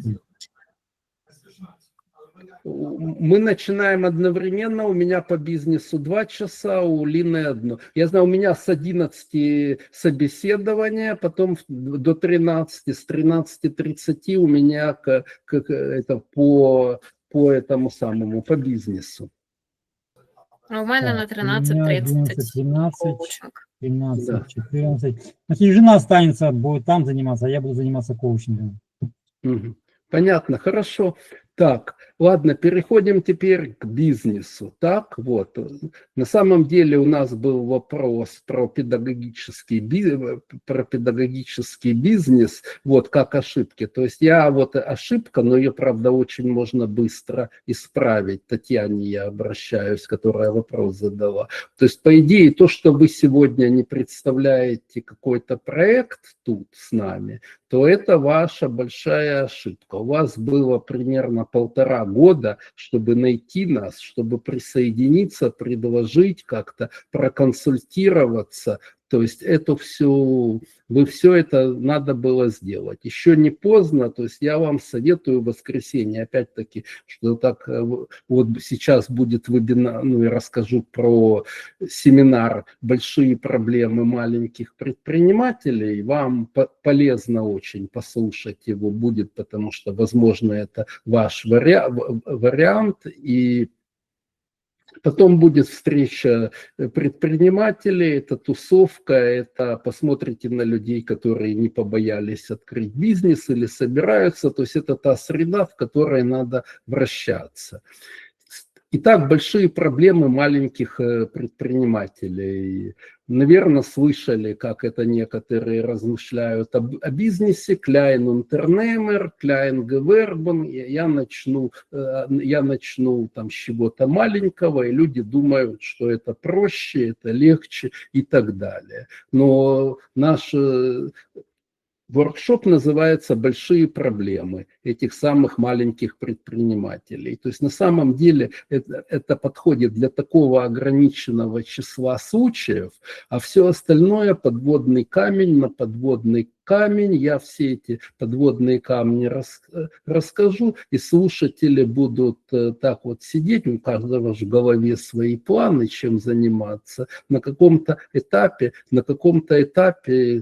каждый подумает, да, наверное, это не для меня, надо быть обычным предпринимателем. Ну, а те, кто пройдут этот квест до конца, и так и окажется, что им выгодно быть маленьким предпринимателем, или пока выгодно будет маленьким предпринимателем, то это просто не будет ваше, так сказать, спонтанное интуитивное решение, оно уже будет как бы подтверждено фактами. Так что приходите, и я закладываю в конце немножко времени, чтобы вопросы задать, и после этого, так что я думаю, с удовольствием отвечу на ваши вопросы по бизнесу. Ну, а потом, когда у нас закончится воркшоп, сразу впритык начинается уже просто встреча предпринимателей. Провожу я и проводит Дмитрий Бойко, его нет, но вы, наверное, Дмитрия хорошо знаете, по бизнес-семинарам он частенько выступал или со мной, или сам. Мы вживую в прошлом году проводили, но заглохло, потому что не было в помещении. Поэтому мы решили начать снова собирать предпринимателей регулярно, и чтобы просто шел обмен опытом, была среда. Мы там уже на месте определимся, какая будет периодичность, что оптимально подходит для кого, ну и с какой-то периодичностью будем с вами встречаться. Это то, что будет в это воскресенье, я планирую, и сразу уже скажу, что будет в следующее воскресенье. Значит, по поводу на карьерном треке будем учиться, кто работает, как вести переговоры о повышении зарплаты. Вот, так что это будет, опять-таки, там будет немножко больше теории, потому что переговоры о зарплате – это не так, что ты подошел к начальнику или пришел там на термин к начальнику и пытаешься объяснить, чтобы поднимите мне там на столько-то зарплату. Это так не работает, говорю сразу, этот разговор надо готовить долго, ну, естественно, поэтому это там будут теоретические моменты и подсказки. В принципе, я так немножко увлекаюсь переговорными техниками, наверное, поглощаю все, что есть в этой тематике, по этой теме. Ну и, в принципе, все вот эти переговоры с работодателями, это что устройство на работу, что потом карьера, то есть переговоры с начальством, это все, в принципе, часть общей теории. Иногда смешно, как, ну, скажем так, какие-то даются советы, там, типа в плане карьеры, ты читаешь, и ты понимаешь, что это вот не нечто специфическое, советы правильные, но это не нечто специфические, но они применимы и в совершенно других областях жизни точно так же. Там, скажем так, в этом плане бизнес намного более разнообразней и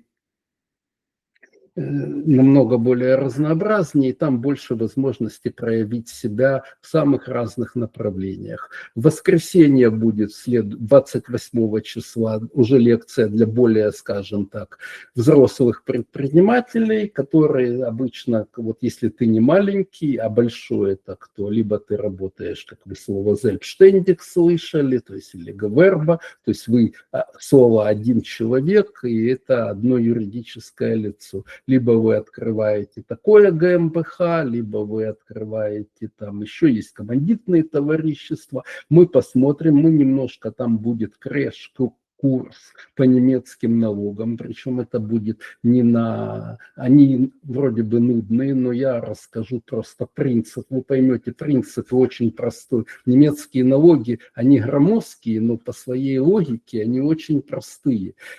Когда вы понимаете, если вы поймете этот принцип, то вы поняли половину бизнеса как минимум. Вы поняли. И дальше вы, когда увидите, чем одно отличается от другого, от третьего по налогообложению, вы сразу поймете, в какой момент, с чего вам лучше стартануть, в какой момент переключиться.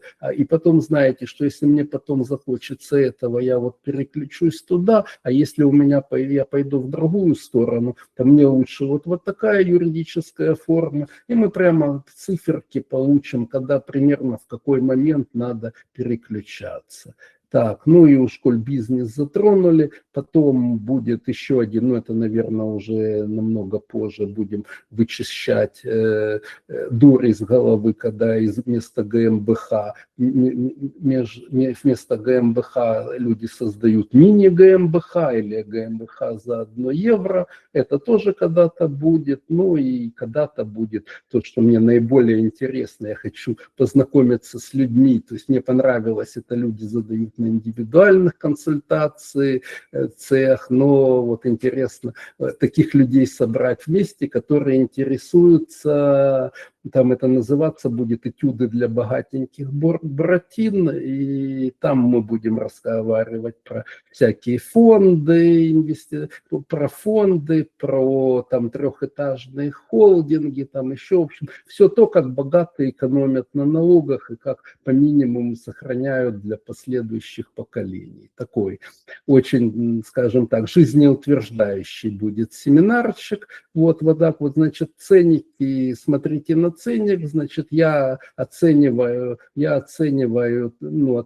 так, чтобы финансовая польза дальнейшая от каждого семинара была минимум, гарантирована в 100 раз выше, а реалистично в 200-300 раз выше, чем стоимость входного билета. Ну и билеты я еще, понимаете, как я вначале сказал, что нам как-то надо немножко финансировать Ветрило, потому что практически нет других источников капитала, вернее, финансирования, так что там большинство денег все равно пойдут туда.